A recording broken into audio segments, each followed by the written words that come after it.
Hello everyone, welcome back to Ajith movie మోటీస్ YouTube channel. నేను ఈ వీడియోలో రీసెంట్గా ఐశ్వర్య లక్ష్మి గారు నటించిన గట్ట కుస్తీ 2 అనే మూవీని ఎక్స్ప్లెయిన్ చేయబోతున్నాను. ఈ మూవీకి పార్ట్ 1 మట్టి కుస్తీ అనే పేరుతో మన తెలుగులో రిలీజ్ అయింది. ఈ పాటికి మూవీ చాలా మంది చూసేసి ఉంటారు, చాలా బాగుంటుంది. మట్టి కుస్తీకి సీక్వెల్ గా గట్ట కుస్తీ 2 రిలీజ్ అయింది. ఇంకా మన తెలుగులో రాలేదు, తమిళ్లో మాత్రమే రిలీజ్ అయింది. నేను మూవీ చూశాను. పార్ట్ 1 కంటే పార్ట్ 2 లో ఇంకా కొన్ని ఫన్ ఎలిమెంట్స్ తో క్లైమాక్స్ లో భార్యాభర్తలకి ఇద్దరికి కుస్తీ పోటీలు పెడతారు.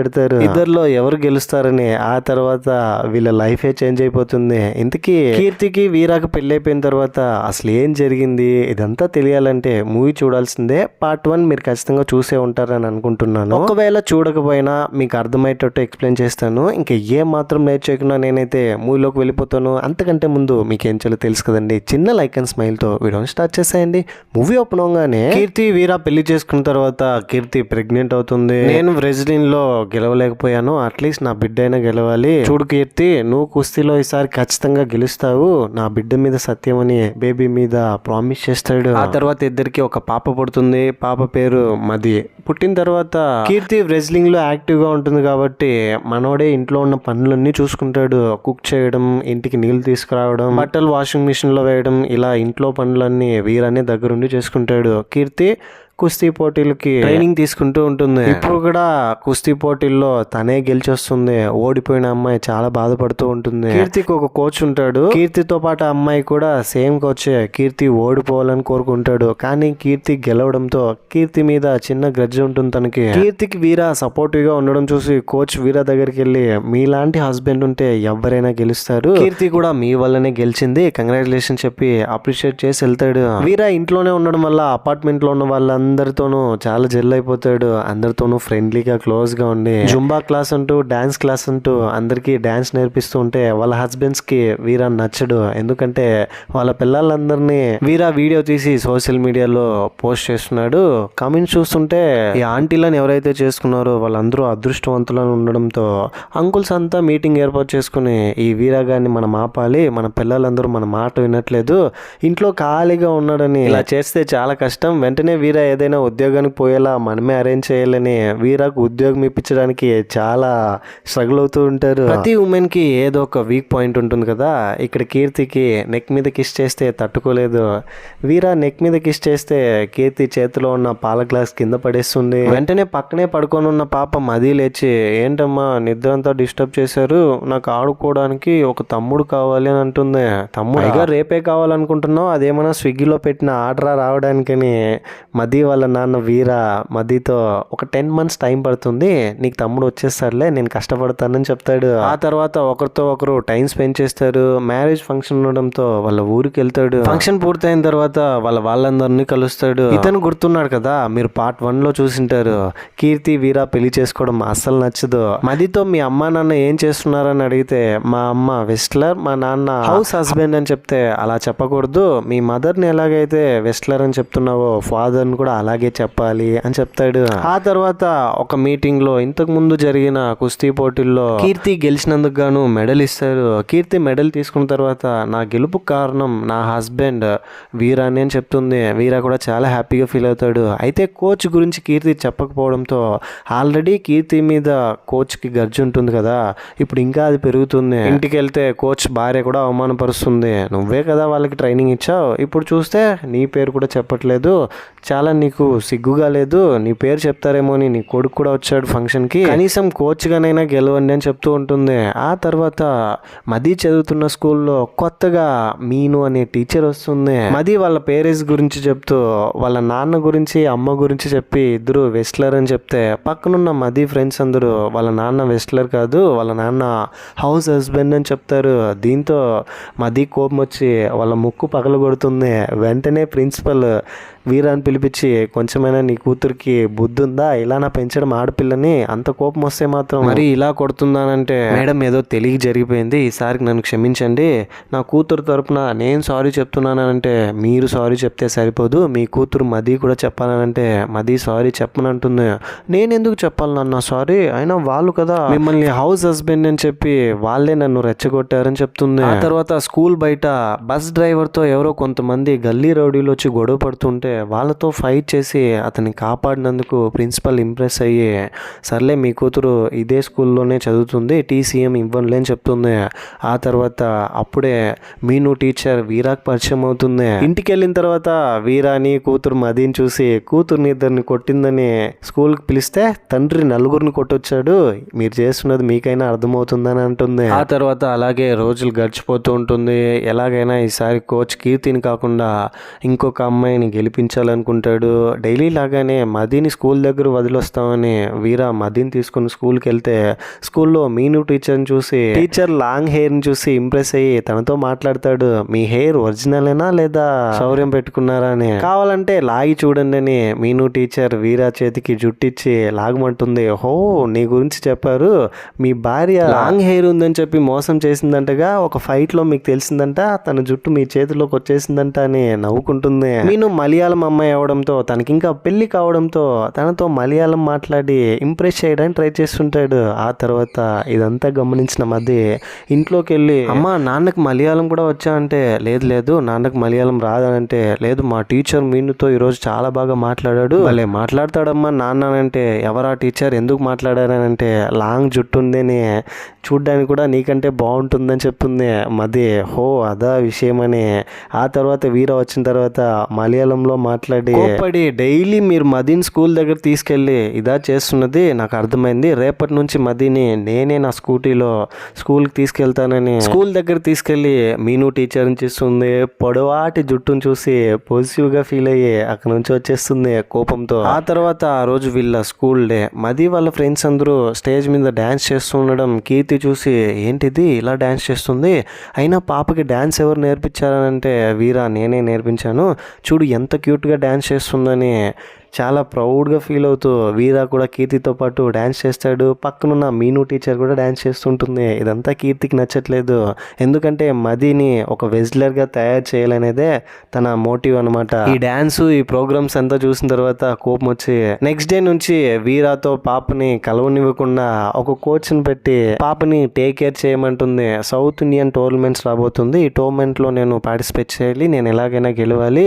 నా కాన్సన్ట్రేషన్ మొత్తం అక్కడే ఉంటుంది, పాప గురించి మీరు పట్టించుకోకండి, డైలీ స్కూల్కి ఇతనే తీసుకెళ్తాడని వాళ్ళ కోచ్ని చూపిస్తుంది. ఆ తర్వాత వాళ్ళ కోచే మదిని స్కూల్కి తీసుకెళ్తాడు. మదికి ట్రైనింగ్ ఇస్తుంటే వెజ్లింగ్ ట్రైనింగ్ ఎక్కువ స్ట్రెస్ అయ్యి ఫీవర్ వస్తుంది, డ్యాన్స్ చేస్తుంటే మాత్రం బాగానే చేస్తుంది, ట్రైనింగ్ తీసుకుంటే మాత్రం తనకి ఫీవర్ వచ్చేస్తుందా, పిల్లల్ని ఎలా పెంచాలో నాకు బాగా తెలుసు, నువ్వేం వాళ్ళకి ఎక్కువ ప్రేమ చూపించి గొప్ప ఫాదర్ అనుకుంటున్నావేమో, వాళ్ళని స్ట్రిక్ట్ గా పెంచాలని చెప్తుంది. ఇద్దరి మధ్య గొడవ జరుగుతుండడంతో ఇదంతా చూస్తున్న కీర్తి కోచ్ వచ్చి ఏంటి బ్రదర్ ఏంటి ప్రాబ్లం, కీర్తి ఏదో మీ మీద కోపంతో వెళ్ళినట్టుంది అని అంటే అవును కోచ్, అదేంటంటే కీర్తి ఈ మధ్య తన యాంగర్ ని కంట్రోల్ చేసుకోలేకపోతుంది, చీటికి మాటికి అరుస్తూనే ఉంటుంది, దీన్ని ఎలా కంట్రోల్ చేయాలో అర్థం కావట్లేదు, వీటి వల్ల మాకిద్దరికి గొడవలు స్టార్ట్ అవుతున్నాయని చెప్తే సర్లే ఒక పని చేద్దాం, ఒక మంచి సైక్రాటిస్ట్ దగ్గర తీసుకెళ్తామనంటే కీర్తికి తెలియకుండా డాక్టర్ దగ్గర తీసుకెళ్తే ఆ డాక్టర్తోనే ఫైట్ చేసి నాకేం ప్రాబ్లం లేదని ఇంజెక్షన్ అతనికే చేసి వచ్చేస్తుంది. దాంతో కోచ్ సైక్రాటిస్ట్ దగ్గర తీసుకెళ్ళినా కూడా పని అవ్వలేదంటే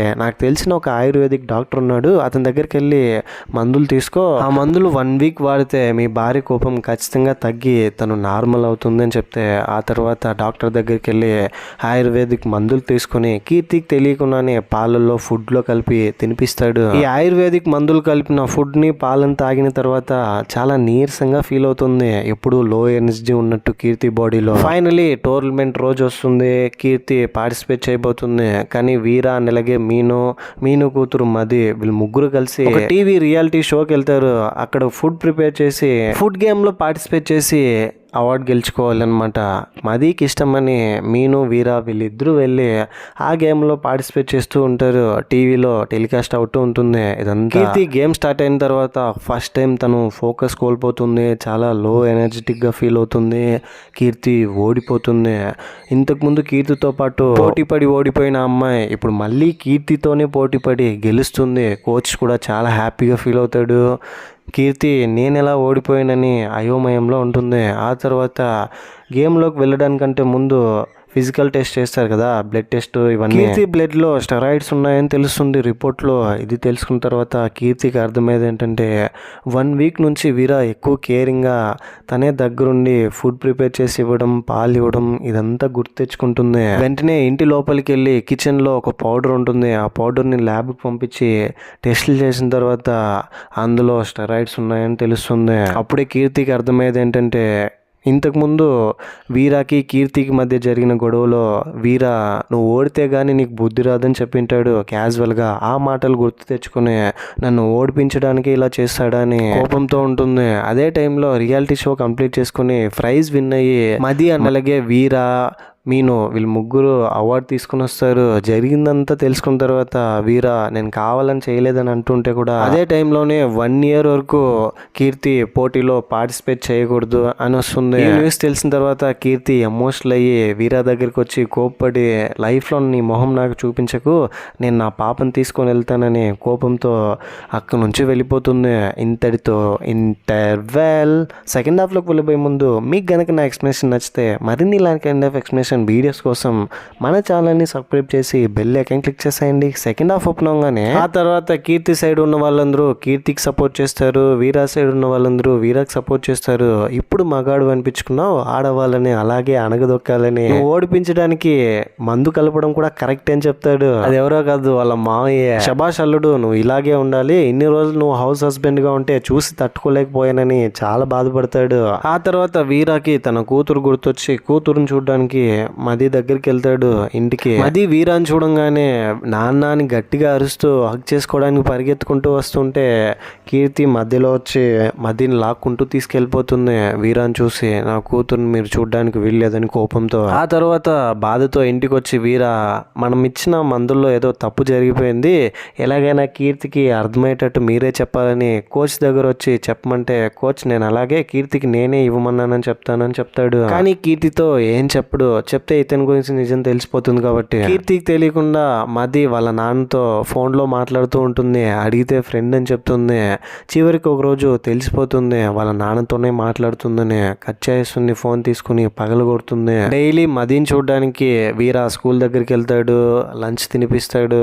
అయితే అప్పటి వరకు వీరానే ఫుడ్ అంతా ప్రిపేర్ చేసి ఇచ్చేవాడు కదా మదికి కీర్తికి. ఇప్పుడు కీర్తి వంట చేయడంతో ఆ వంటలో కొంచెం కూడా ఉప్పు ఉంటే కారం ఉండదు, కారం ఉంటే ఉప్పు ఉండదు. కీర్తికి వంటే రాదు నాన్న, ఎలా భరించావో ఏంటో, నీ వంట తినాలని ఉంది నాన్న అని మది చెప్తుంది. కనీసం మీరు వంట చేయడానికన్నా మీరిద్దరూ మళ్ళీ కలిసిపోండి అని చెప్తుంది. నాన్నతో మాట్లాడుతుంటే ఫోన్ పగలగొట్టడంతో మది కోపం వచ్చి బాధతో స్కూల్ దగ్గరకు వచ్చి వీరాతో జరిగిందంతా చెప్తుంది. మీతో మాట్లాడుతున్న విషయం అమ్మకి తెలిసిపోయింది, కోపం వచ్చి ఫోనే పగలగొట్టేసింది నాన్న అని. చాలా అప్సెట్గా ఉండడంతో ఒక హాఫ్ డే నీతో పాటు వచ్చేస్తానన్నా, నన్ను ఎక్కడికైనా తీసుకెళ్ళి ఆడిపించు అని చెప్తుంది. ఆ తర్వాత వాళ్ళ క్లాస్ టీచర్ మీను టీచర్తో పర్మిషన్ అడిగి మదిని తీసుకుని బయటికి వెళ్తాడు. పాపం అనవసరంగా మది మీద అరిచాను, కోపంలో మధ్యాహ్నం లంచ్ తినిందో లేదో అని. కీర్తికి మది గుర్తొచ్చి స్కూల్ దగ్గరకు వస్తే అప్పటికే మదిని వీరా తీసుకెళ్ళిపోయి ఉంటాడు. గట్టిగా అరిచి స్టాఫ్ మెంబర్స్ అందరినీ అడిగితే క్లాస్ టీచర్ మీను ఏం జరిగిందో చెప్పబోతుంటే మదిని తీసుకుని వీరా అప్పుడే ఎంటర్ అవుతాడు. జరిగిందంతా అర్థం చేసుకున్న కీర్తి స్కూల్ మేనేజ్మెంట్ని తిడుతుంది.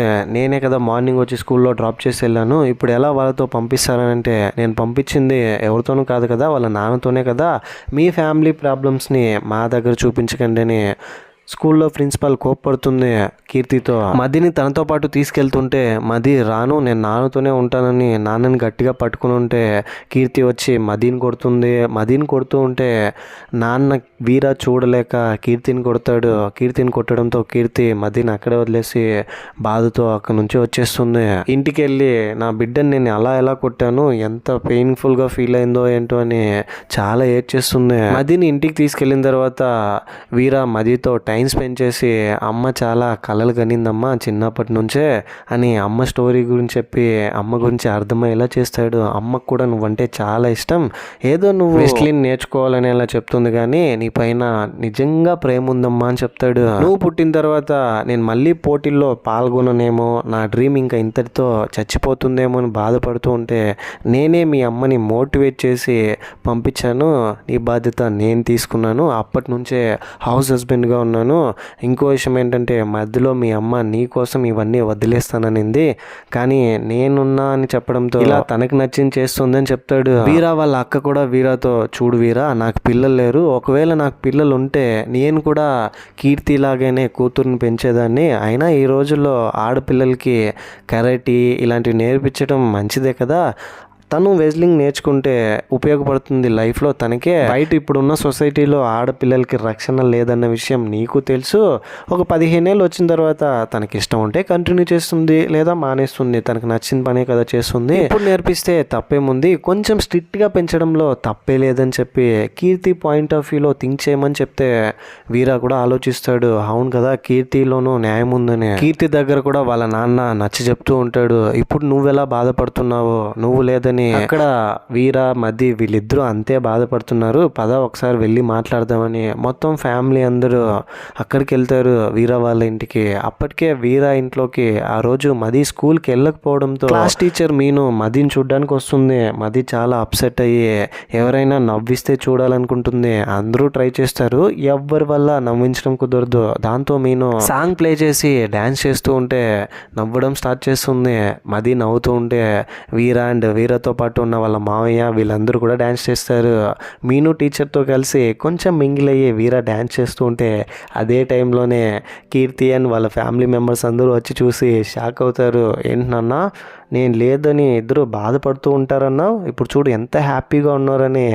అల్లుడు నువ్వు కూడా ఇలా చేస్తావు అనుకోలేదయ్యా అంటే, ఇంతకుముందు వరకు మేము బాధగానే ఉన్నాము, ఇప్పుడే కొంచెం హ్యాపీగా చిల్ మోడ్ అయ్యేలాగా డ్యాన్స్ చేస్తుంటే మీరు వచ్చారని చెప్పబోతుంటే చాలు ఇంకా చెప్పిందని అక్కడ నుంచి వచ్చేస్తారు. ఆ తర్వాత కీర్తి ఇంకా లాభం లేదని డివోర్స్ ఇచ్చేయాలనుకుంటుంది.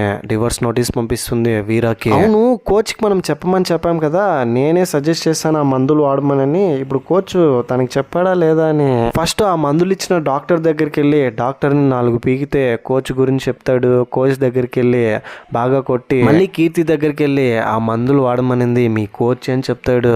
అప్పటికే కోచ్ వీడియో రికార్డ్ చేసి వీరా కొట్టుండడంతో నీ భర్త చూడు నన్ను ఎలా కొట్టాడో, నీకు మందులు నేనే ఇవ్వమన్నానని చెప్పమన్నాడు, నేను చెప్పలేను అని చెప్తే ఎలా కొట్టాడో చూడని రక్తపు మరకలతో వీడియో తీసి పెట్టింటే ఆలోపు ఆ వీడియోని చూసి వీరా వచ్చి మీ కోచే ఇదంతా చేశాడని చెప్పినా కూడా కీర్తి నమ్మదు, ఇంకా ఎన్ని అబద్ధాలు చెప్తావంటుంది. ఆ తర్వాత వీరా కీర్తి వీళ్ళిద్దరి కేసు హియరింగ్కి వస్తుంది. అదే రోజు అనగానే లక్కీనో అన్లక్కీనో కొత్త జడ్జి గారు వస్తారు, రాజరాజేశ్వరి. ఈ క్యారెక్టర్ని రమ్యకృష్ణ గారు ప్లే చేసింటారు. వచ్చి ఇద్దరు ఒపీనియన్స్ విన్న తర్వాత వీరా తన సైడ్ నుంచి అతని ప్రాబ్లం ఎక్స్ప్లెయిన్ చేసి నేను కీర్తితో మళ్ళీ కలిసి ఉండాలనుకుంటున్నాను, మాకు డివోర్స్ వద్దని చెప్తే కీర్తి ఏమో డివోర్స్ కావాలంటే నేను ఒక వీడియో ప్లే చేస్తాను చూడండి అని. ఇంతకుముందు క్లాస్ టీచర్ మీను మది వీళ్ళందరూ కలిసి డ్యాన్స్ చేస్తుంటారు కదా, ఆ వీడియో ప్లే చేసి చూపిస్తుంది. ఏంటయ్యా ఇందాకదా పెళ్ళామంటే అంత ఇష్టం ఇంత ఇష్టం అని చెప్పావు, ఇప్పుడేంటి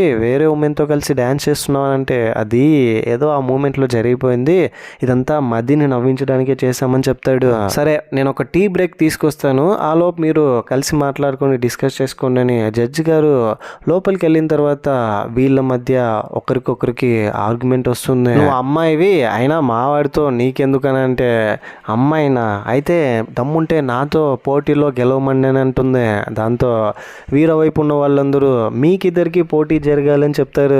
ఇద్దరి మధ్య పోటీలో ఎవరైతే గెలుస్తారో వాళ్ళకే పాప సొంతం, పాప వాళ్ళ కూడానే వెళ్ళిపోతుందని చెప్తుంది. కానీ పాప మాత్రం ఒక కండిషన్ పెడుతుంది, ఒకవేళ కీర్తి గనక ఓడిపోతే నాన్నతో పాటు కీర్తి కూడా వచ్చేయాలని చెప్తుంది. సర్లే పోటీ ఏదో ఇంట్లోనే జరిపిద్దాం, ఎవరికి తెలియకూడదు అని అంటే, అందరికీ తెలిసి ఓడిపోతే అవమానంగా ఫీల్ అవుతున్నావా, హో నువ్వు మగాడివి కదా అని కీర్తి అందరికీ తెలిసేలా గ్రౌండ్లోనే పెట్టమంటుంది. ఆ తర్వాత జడ్జి గారు వచ్చేసరికి ఏం నిర్ణయించుకుంటారని అంటే, ఇద్దరం కలిసి పోటీలో పాల్గొంటాం, నేను గెలిస్తే నేను నా పాపని తీసుకెళ్ళిపోతాను, వీరా గెలిస్తే వీరాతో పాటు కలిసి ఉంటానని చెప్తుంది. ఆ తర్వాత జడ్జి గారు కూడా ఎగ్జైట్ అవుతుంది, పోటీనా, అయితే నేను కూడా ఆడియన్గా చూడడానికి వస్తానని చెప్తుంది. ఆ తర్వాత ఆ ఏరియాలో ఉన్న వాళ్ళందరికీ తెలిసిపోతుంది ఈ విషయం. భార్యాభర్తల మధ్య కుస్తీ పోటీనా, అయితే ఖచ్చితంగా చూడాల్సిందే అని 100 రూపాయలు టికెట్ ప్రైస్ పెట్టినప్పటికీ చాలా క్రౌడ్ వస్తారు పోటీ చూడడానికి. ఫైనలీ కీర్తికి వీరాకి మధ్య పోటీలు జరుగుతుంది.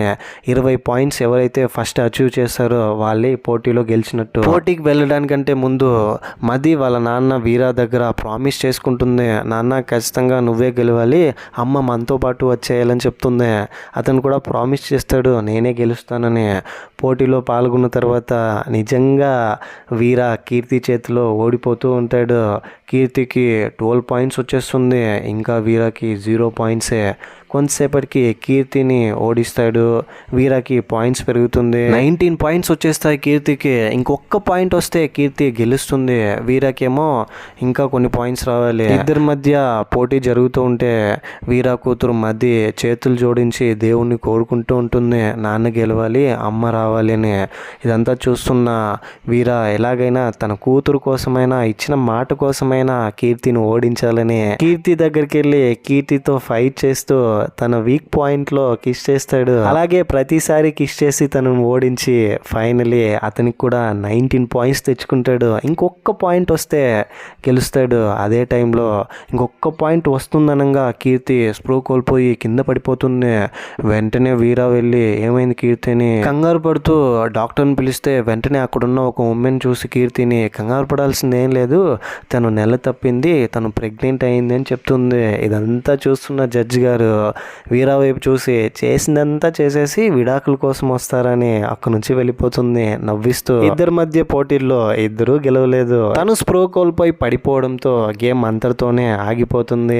ఆ తర్వాత కీర్తి కూడా వీరాని అర్థం చేసుకుంటుంది. ఇద్దరికి కౌల పిల్లలు పుడతారు. నాన్న నేను ఒక్క తమ్ముడినే కదా అడిగాను, 2 ఇచ్చావేంటి అని అంటే 1+1 ఆఫర్ రా అని చెప్తాడు. ఆ తర్వాత కీర్తి వీరా దగ్గర జరిగిందంతా చెప్తుంది. యాక్చువల్గా కోచ్ ఆ మెడిసిన్స్ వాడమన్నాడని. ఇంతకుముందు ఎవరైతే కీర్తితో గెలిచిన అమ్మాయి ఉంటుందో ఆ అమ్మాయి వచ్చి నిజం ఒప్పుకుంటుంది. గెలిచిన తర్వాత చాలా గిల్టీగా ఫీల్ అయి ఉంటుంది. కోచ్ కావాలనే తనని గెలిపించడంతో ఆ అమ్మాయి వచ్చి కోచ్ గురించి నిజం చెప్పడంతో వీరాని అప్పుడు అర్థం చేసుకోవడం స్టార్ట్ చేస్తుంది కీర్తి. ఆ తర్వాత కొన్ని రోజులకి 3 పిల్లలు అయినప్పటికీ కీర్తి అదే స్టామినాతో ఈసారి మళ్ళీ సౌత్ ఇండియన్ కాంపిటీషన్ లో పాల్గొని గెలిచి మెడల్ తీసుకొస్తుంది. చాలా ప్రౌడ్ గా ఫీల్ అవుతాడు వీరా. అలాగే వీరా కూతురు మది, చిన్న 2 బుడ్డోళ్ళు. ఇంతటితో ఈ మూవీ ఎండ్ అయిపోతుంది. Happy ending. ఈ మూవీపై మీ ఒపీనియన్ ఏంటి, నా ఎక్స్ప్లెనేషన్ మీకు ఎలా అనిపించింది అనే దాన్ని ఏదో ఒకటి కింద కమెంట్ బాక్స్లో తప్పకుండా నాతో షేర్ చేసుకోండి. అండ్ ఇలాంటి మూవీస్ అండ్ ఎక్స్ప్లెనేషన్ వీడియోస్ కోసం మన ఛానల్ని సబ్స్క్రైబ్ చేసి బెల్ ఐకాన్ క్లిక్ చేసేయండి. చాలామంది వీడియోస్ చూస్తున్నారు కానీ సబ్స్క్రైబ్ చేసుకోవట్లే అండి. Please try to subscribe. మీకు గనక నా ఎక్స్ప్లెనేషన్ నచ్చితే ఇంకో ఇలాంటి ఇంట్రెస్టింగ్ మూవీ వీడియోతో మీ ముందుంటాను. అంతవరకు సేఫ్గా ఉండండి, నవ్వుతూ ఉండండి, నవ్విస్తూ ఉండండి. Thank you. జై హింద్.